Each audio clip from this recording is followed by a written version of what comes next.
안녕하세요, 여러분. 저는 33세 여자입니다. 얼마 전 첫 아이를 출산했고요. 남편이랑은 결혼 2년 차에 지금 현재 출산휴가를 내고서 잠시 일을 쉬고 있는 휴직자예요. 애 키우느라 가장 정신이 없어야 할 지금 이 시기에 제가 어떻게 했으면 사연을 보내나 싶을 겁니다. 저조차도 지금 제가 뭘 하고 있는지를 모르겠는데요. 오죽 제가 분노가 서리는 일을 당했으면 이 바쁜 시기에 일이 컴퓨터 앞에 앉아있을지 제 입장을 한 번 더 생각해 주시며 사연을 읽어주시면 정말 감사하겠어요. 2년 전 저는 친정 부모님이 극구 반대를 하던 결혼을 고집부려 치렀습니다. 저희 친정 부모님은 중등학교 교사 부부이시고 저도 현재 고등학교에서 선생을 업으로 삼고 있는 사람이에요. 외할아버지도 교장까지 하고 퇴임을 하셨으며 집안 대대로 교육자 집안이었던 바람에 많은 것이 고지식스럽지만 그만큼 애와 인성을 중요시했습니다. 사람이라면 기본적으로 지키고 따르며 살아야 하는 행동거지들에 대한 제약이 많았고 그만큼 불편하고 눈치 보이는 게 많았지만 누구한테 피해주지 않은 채 참 올곧게 살아온 집안입니다. 이런 집안에서 자라서 그런지 저도 어디 나가면 가정교육 잘 받았다는 칭찬을 많이 듣고 살았고 누구한테 못났다 소리 한 번을 들어본 적이 없었어요. 바르게 살았던 만큼 저희 가족들은 늘 우리에게 생길 새로운 가족에 대해서도 애절이나 인성 같은 것을 최우선으로 고려하려고 했고요. 제가 자매만 둘인데 저희 부모님은 늘 강조를 하셨어요. 좋은 남자를 만나되 오래도록 옆에서 지켜보면서 가정교육도 잘 살펴보고 또 집안도 꼼꼼히 확인하라고 말이죠. 결국 자식은 부모의 모습을 닮으면 늙어가니 결혼 상대를 고려할 때 반드시 상대의 부모님과 집안도 살펴보면서 인성과 분위기를 살피란 뜻이었습니다. 그 말씀이 다소 답답하고 옥죄이게 느껴지긴 했지만 저는 부모님의 뜻도 잘 알겠고 또 무엇보다 좋은 사람을 만나고 싶다는 것에 공감을 했는지라 무조건 알겠다고 수긍을 하면서 살았어요. 좋은 남자를 만나서 부모님께 좋은 사위를 안겨드리고 싶다는 욕심도 늘 가졌었고요. 그러다가 동료 교사 선생님의 소개를 통해서 남편을 만나게 되었고 자연스레 홍기가 차서는 결혼을 생각하게 되었는데요. 초반에 저희 부모님 반대가 꽤나 심했습니다. 이유는 바로 시어머니의 만행 때문이었죠. 남편 얼굴도 비춰 다 보기 직전에 시어머니가 겁도 없이 저한테 전화를 하신 적이 있었어요. 당시 옆에는 남편이 있는 것도 아니었고 그때 남편은 저의 남자친구에 불과했었는데요. 전화를 해서는 자기 생일날 와서 미역국 좀 끓여달라는 희대의 쌍소리를 하시는 바람에 저희 집안이 발칵 뒤집어졌었죠. 엄마는 결혼도 안 한 내 딸을 어디 가면 오라 마라 하면서 미역국을 끓여달라는 소리를 하냐. 면서 전화기를 박살내려는 듯 꺼진 수화기를 향해 불같이 화를 내셨고 그건 저희 아버지도 마찬가지셨어요. 남의 집 귀한 자식한테 생일밥을 벌써 얻어먹기만 할 생각을 한다며 손님 대접을 해줄 마음이 쥐뿔도 없는 사람하고는 가족으로 얽힐 필요가 없다면서 극구 결혼을 반대하셨죠. 그 바람에 남편은 저희 부모님의 얼굴을 보기도 전에 미운 털이 지대로 박혀버렸고요. 결혼 허락을 받기까지 저희 두 사람은 친정 부모님을 설득한다고 정말 울고 불고 별짓을 다 했습니다. 저도 부모님이 반대하는 남자랑은 결혼할 마음이 추워도 없었는데 그 당시에는 남편을 사랑하는 마음이 유독 컸었는지라 쉽사리 이별이 말처럼 쉽지 않더라고요. 그러니 남편이랑 서로 손붙잡고 들어와 울고 매달리고 하면서 다 큰 성인들이 결혼 허락을 받겠다고 별짓을 다 했죠. 그렇게 눈물이 거의 메마르지 않을까 싶을 정도로 울어버리고 난 후에야 겨우 저희 부부는 결혼 승낙을 받고 식을 치렀어요. 정말 결혼 생활을 시작도 하기 전부터 다사다난했다고 표현을 해도 과언이 아니었습니다. 그렇게 겨우 결혼을 했으니 저는 정말 잘 살려고 노력을 했어요. 그건 남편도 마찬가지였고요. 자기 엄마가 결혼도 하기 전에 저를 불러서는 생일상을 얻어먹으려 했던 것에 대해선 두고두고 미안하다며 사과도 했고 자기가 면목이 없다며 대신 저희 부모님께도 확실히 말을 했었네요. 다시는 부모님이 그런 행동이나 말씀을 하지 못하게 자기가 중간에서 잘 정리하고 말씀드리겠다고도 말하며 저희 부모님을 안심시켰고요. 그렇게 결혼하고 나서는 남편이나 저나 서로 상처받을 일이 또 없도록 누구보다 가정생활에 최선을 다했습니다. 하지만 시어머니는 참 한결같으셨죠. 미역국 끓여달라는 소리가 그냥 튀어나온 게 절대 아니더라고요. 결혼을 하고 나서 저희 부부가 반반으로 살림을 차렸고 아파트가 부담되긴 했으나 제 직업이 공무원이었는지라 대출을 양껏 땡겨받아서 새 빌라 한 채를 장만했습니다. 엘리베이터 있는 살기 편한 빌라의 5층 집에다가 말이죠. 저희 부부의 수준에는 이게 최선이었고 그랬기 때문에 딱히 불만을 가지지 않았어요. 이사도 신나게 했고 집도 정말 즐겁게 채워가면서 신혼을 시작했죠. 그런데 시어머니가 아직 정식으로 집들이를 시작하지도 않은 그 바쁜 시기에 연락을 하셔서는 집 좀 봐야겠다며 주말에 찾아오셨어요. 자기 주변 친구들까지 수두룩히 데리고 온 채로 말이죠. 참고로 시부모님의 집은 경기도 안양이었고 서울에 따로 연고가 없는 것으로 알고 있습니다. 그런데 아들 부부가 서울에 빌라 한 채를 장만했다고 하니 서울 집값이 대단하다면서 친구들한테 자랑을 하겠다고 그 친구들을 다 데리고 저희 집에 오셨더라고요. 신혼여행 다녀와서 매일같이 집 채우고 정리하느라 단 하루도 제대로 쉬어본 적이 없던 바쁜 저희 부부를 찾아서 주말에 친히 말입니다. 그때 제 기억으론 거의 5명 정도의 어머님 친구분들이 찾아오셨고 총 6명 되는 분들의 식사 대접을 하느라고 급작스럽게 저희가 배달 음식을 주문해야 했어요. 저희 먹을 것도 제대로 채워놓지 못한 상황에서 장을 보러 가려고 하니 갑자기 우르르 쳐들어오셨던 것이라 저는 도무지 그만한 양의 음식을 잘 해낼 자신이 없었습니다. 그러니 남편도 눈치껏 편하게 배달 음식을 시켜 먹자며 자기 핸드폰을 켰고 그렇게 저희는 중국집 음식을 주문했죠. 탕수육에 팔보채, 볶음밥에 누룽지탕까지 골고루 주문을 했어요. 혹여나 어머님이 서운해하실까 싶은 걱정에 그 자리에서 냉동실에 있던 오징어랑 야채 몇 개를 썰어서 부침개도 만들어드렸고요. 제 딴에는, 아니 저희 부부 딴에는 갑자기 찾아온 손님께 싫은 티를 최대한 안 내며 최선을 다했어요. 하지만 불안한 예감은 틀리진 않았습니다. 어머님은 집으로 돌아가시면서 친구들을 모두 다 먼저 보낸 후 저를 향해 말씀하더라고요. 너 이따가 통화하면서 보자. 라고 말이죠. 잔뜩 겁을 주고는 혼자 친구들 따라 집을 나가더니만 그날 저녁에 정말로 어머님은 전화를 해오셔선 저를 엄청나게 혼내셨어요. 감히 친구들을 데리고 찾아갔는데 며느리가 직접 손에 물 묻혀 음식을 만들어 대접하지 않았다면서 자기를 어쩜 그렇게 개망신 시킬 수가 있냐면서 아주 난리를 피우셨죠. 급기야 배달 음식도 며느리가 산 게 아니라 자기 아들이 핸드폰으로 직접 결제를 했다는 그것까지 돈 아깝다며 막 화를 내시는데 와 진짜 대단하시더라고요. 숨도 안 참고 저한테 잘못했으니 사과를 하라고 다다다닥 쏘아대는데 성질머리가 진짜 보통이 아니라는 걸 새삼 느꼈죠. 다행히 남편이 중간에서 갑자기 찾아와 놓고 왜 성질이냐며 화도 내줬고요.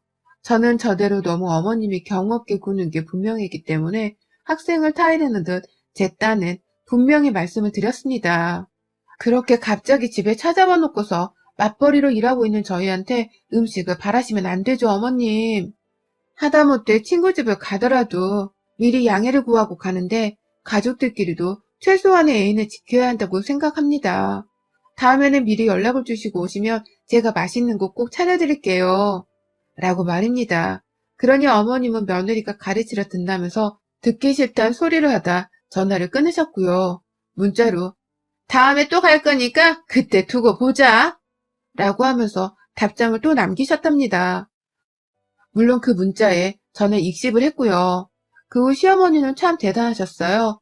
분명 연락 주고 오시라고 했더니만 보란듯이 도착 10분 전에 나 친구들 데리고 간다. 라고 하면서 또다시 자기 친구분들을 4분 정도 모시고 오셔서 밥을 차리라고 하셨답니다. 그때가 처음 어머님이 저희 집에 들이닥친 후 불과 몇 주도 지나지 않아서였는데요. 결국 그날 저는 어머님께 소원대로 직접 밥을 차려드렸어요. 천만다행히 전날 남편이 회식을 하느라고 해장을 했어야 해서 제가 콩나물국을 미리 끓여놓았는데요. 거기다가 소고기를 볶고 계란 장조림 급하게 만들고 해서는 정말 허겁지겁 요리를 끝마쳤어요. 그렇게 가져다 드리니 시어머님은 나름 만족스럽다는 듯이 밥을 다 드셨고 그날을 계기로 그 후로도 2번 정도 더 도착 10분 전에 연락을 해놓곤 서울 아들 집에 찾아오셨답니다.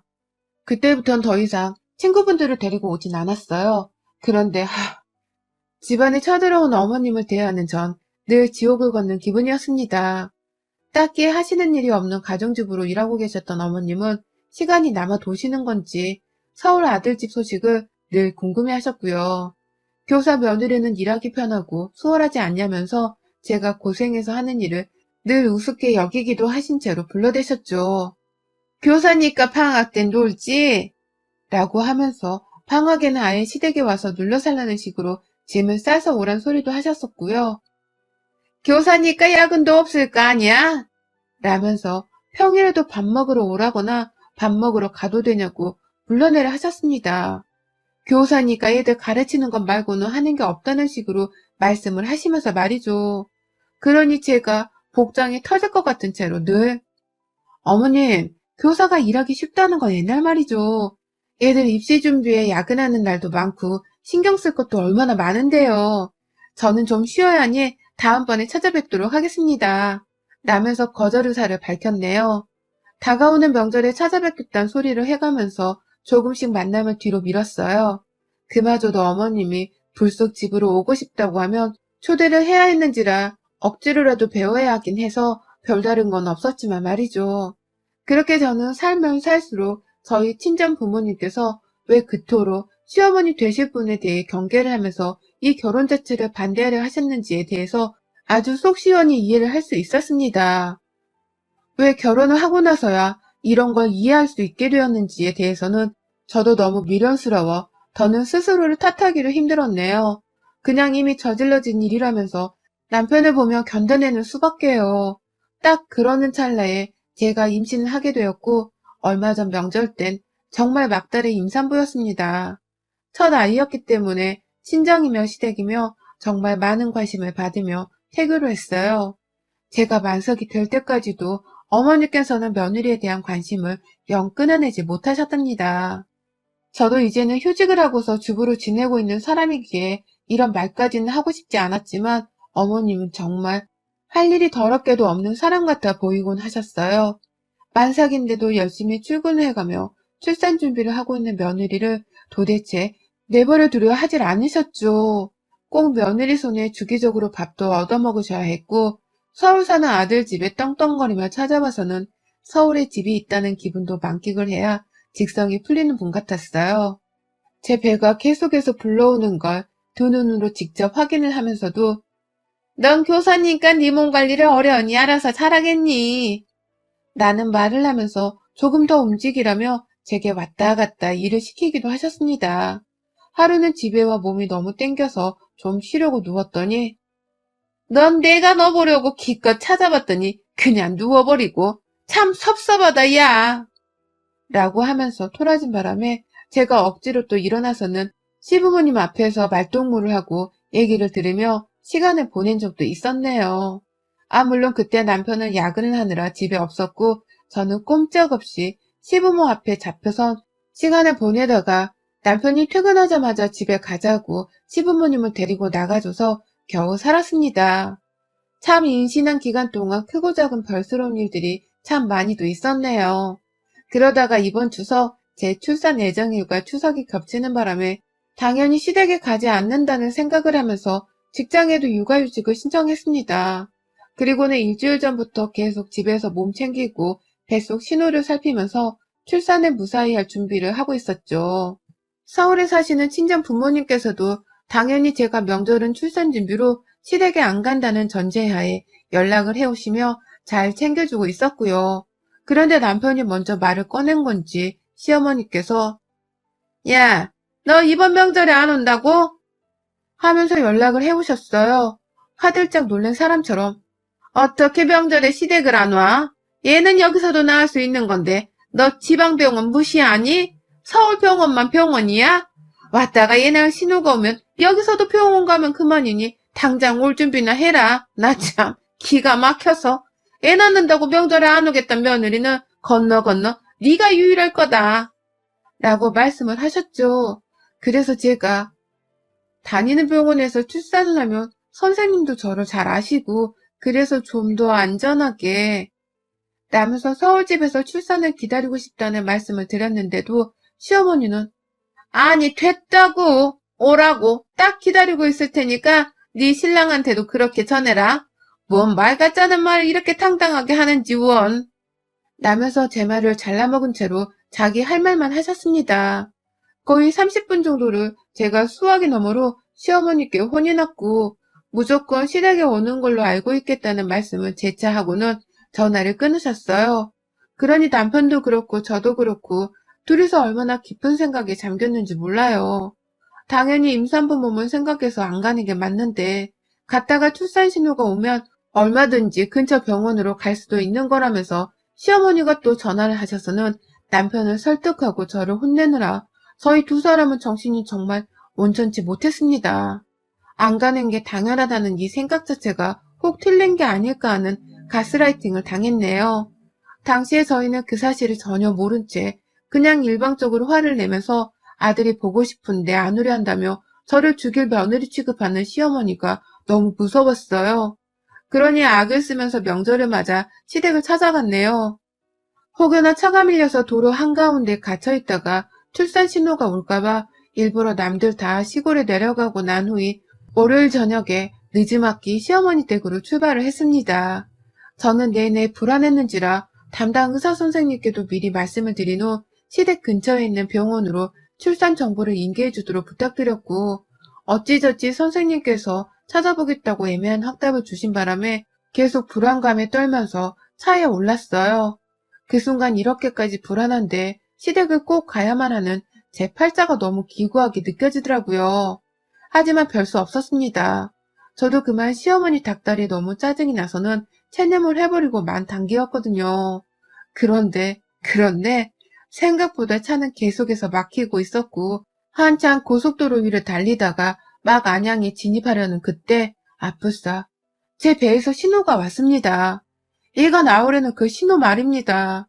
졸지에 저는 뒷좌석에 앉아있다가 오빠 나오려고 하나 봐 라면서 겁에 질려 큰 소리를 질렀고 운전하던 남편은 어쩌냐면서 자기도 안절부절 못한 채 호들갑을 떨다가 119에 전화를 했어요.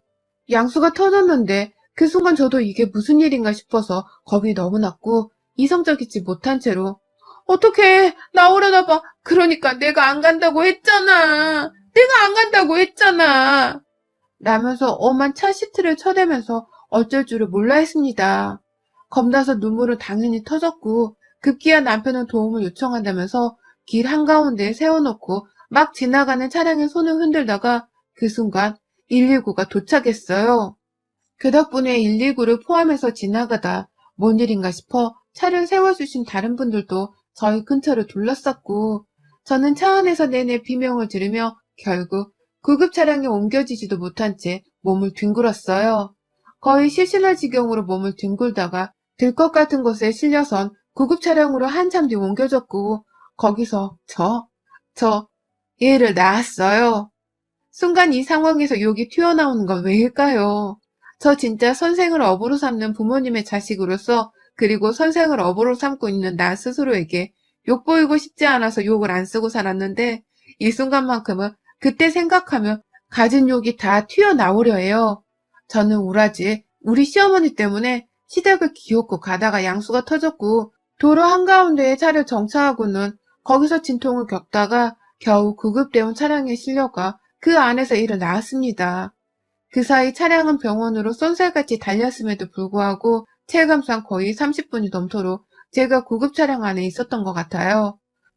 병원 도착하자마자 저는 피투성이가 된 몸으로 실려 들어가서는 어찌저찌 하다가 마취 주사 맞고 눈을 감았고 제 기억에는 분명 차 안에서 일을 낳았는데 다행히 병원 도착하자마자 병원 의사가 지켜보는 가운데 구급차 안에서 일을 낳았습니다. 너무 급박해서 병원 안으로 당장 들어가지도 못한 채 그 자리에서 말입니다. 제가 진짜 살다 얘로 고속도로 한복판에서 양수까지 터뜨려가며 끌어안고 있다가 들것에 실려와 병원 앞에서 낫게 될 줄이라곤 상상도 못했네요. 병원 안으로 들어가 보지도 못하고선 제가 도대체 무슨 꼴을 당했는지 저도 아직 얼떨떨합니다. 저도 이런데 옆에서 마누라가 피 터지며 애를 낳으려 하는 걸 보고 있던 남편은 오죽했을까요? 초보 엄마 아빠인 저희 부부는 둘이서 진짜 이대로 누구 하나 죽겠구나 싶은 생각에 아직도 그날만 떠오르면 손발에서 땀이 나려 한답니다. 아무튼 그날 그렇게 잠들었다가 정신을 차려보니 저는 입원 수속을 받은 채 병원에 누워 있었고요. 다행히 제 아이도 그리고 저도 건강하다고 하는 선생님의 말씀을 전해들었어요. 그런데 남편이 계속 안 보이더라고요. 얘라도 보러 갔나 싶어서 남편을 찾으니 간호사가 그러더라고요. 밖에서 부모님이랑 통화하시는 것 같던데요? 라고 말이죠. 그제서야 저도 원수 같은 우리 시어머니를 다시 떠올렸고 내내 이를 갈았습니다. 감히 며느리를 고속도로 한복판에서 이를 낳게 만든 그 장본인을 가만 안 두겠다며 말이죠.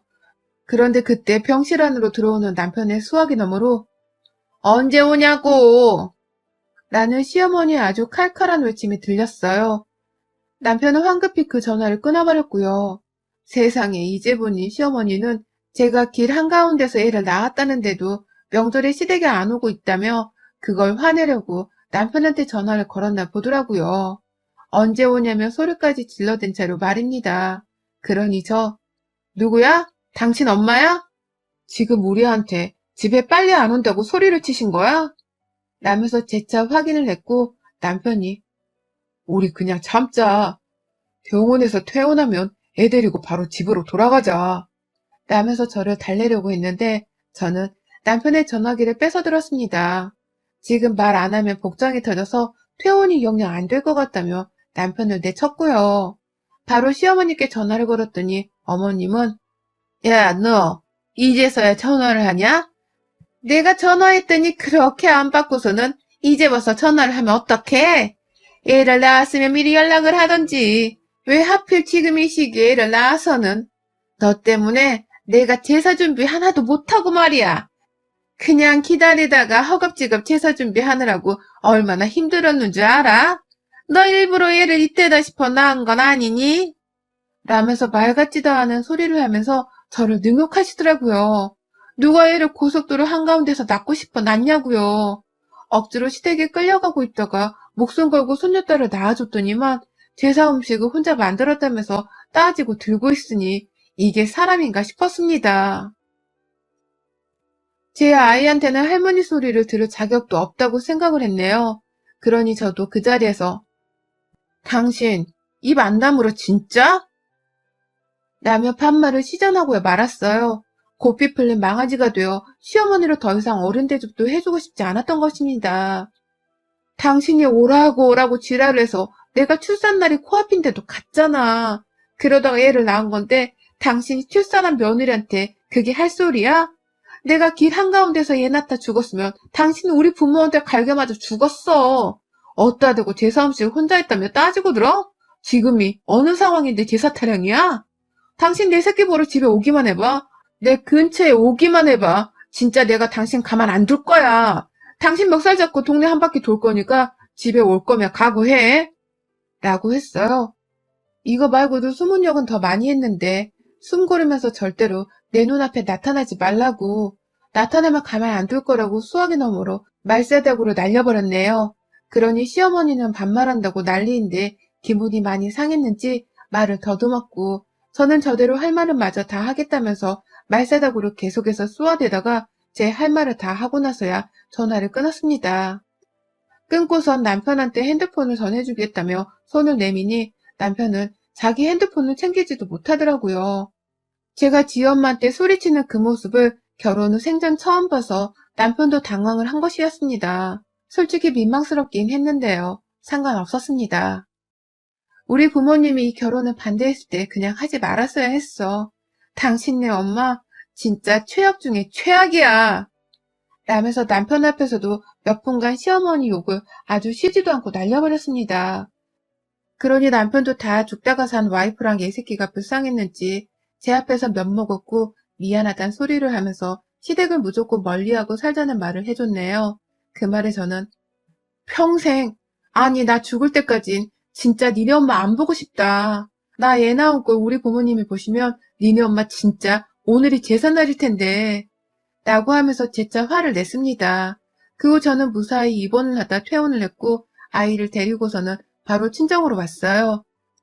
아직 친정 부모님은 있었던 일에 대해서 모르시고 저랑 남편은 최대한 아무 일도 없었던 척을 하면서 친정 부모님을 대하고 있네요. 남편은 지금 저를 대신해서 시어머니의 연락을 차단하는 중이고 저 따라서 독한 마음을 품고선 남편이 뭐라 한 소리를 했는지 시어머님은 아직 친정까지 찾아오진 않네요.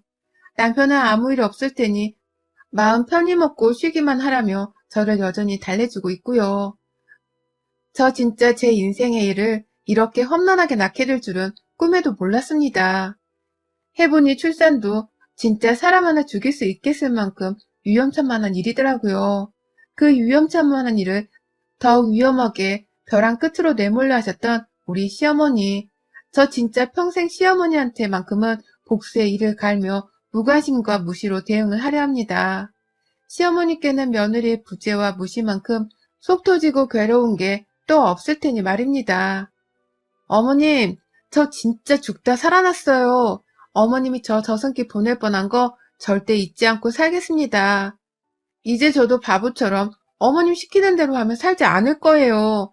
평생 시댁과는 발길을 끊고 살 테니 알아서 제사 음식을 차리던 밥을 해먹던 제발 좀 혼자서 하세요. 여러분의 생각은 댓글로 남겨주세요. 오늘도 시청해주셔서 정말 감사합니다.